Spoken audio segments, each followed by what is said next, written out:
এত এত খাবারকে ডেকোরেশন করে কেন আমার মাসিকে সবাই একে একে খাইয়ে দিচ্ছে? ঠিকভাবে আমার মাসিকে না খেতে দিয়েই কেন এভাবে সবাই হামলা করে খাচ্ছে? আসসালামু আলাইকুম হে এভরিওয়ান, কেমন আছো তোমরা? শুরু করছি নতুন একটা ভিডিওর সাথে। ছোট্ট বেবির মা মানে আমার ছোট মাসি আমাদের সবাইকে নিমন্ত্রণ করেছিল মিষ্টি বিতরণ উপলক্ষে, তাই আমার দিদি এই সব কিছুর আয়োজন করেছিল। বেবি কনসিভ করার পর মা অনেক বেশি অসুস্থ থাকে।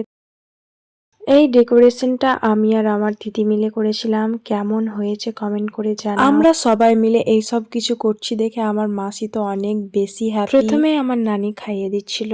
মাশাআল্লাহ, আমার বেবিটাকে তো অনেক বেশি কিউট লাগছিল। এটা কিন্তু কোনো রকম নিয়ম ছিল না, এটা আমরা মজা করে আনন্দ করবার জন্যই করেছি। নতুন বেবির নাম রাখা হয়েছে আলী। আমার মা মাসিরা সবাই একে একে মজা করে খাইয়ে দিচ্ছিল। আমার এই মাসিটা অনেক বেশি মজার মানুষ, কারো যদি মন খারাপ থাকে এক মুহূর্তের মধ্যে হাসিয়ে দিতে পারে। আমার ছোট মাসিকে খাওয়াতে গিয়ে সে নিজেই খেয়ে নিচ্ছিল। জীবনটা খুবই অল্প দিনের, আমরা সবাই একসঙ্গে আনন্দ করে এইভাবে থাকতে চাই। সবাই আমাদের জন্য দোয়া আশীর্বাদ করবেন। এটাও আমার একটা মাসি, খুবই ভালো এবং মজার মানুষ। লোক সংখ্যা বেশি হওয়ার কারণে এত খাবার তো আমার মাসি খেতে পারছিল না, কিন্তু সবাই ছবি ভিডিওর জন্য একটু একটু করে খাইয়ে দিচ্ছিল। তারপর শেষে এই অবস্থা হয়েছিল গাইস। আজকের ভিডিওটা ছিল এই পর্যন্ত।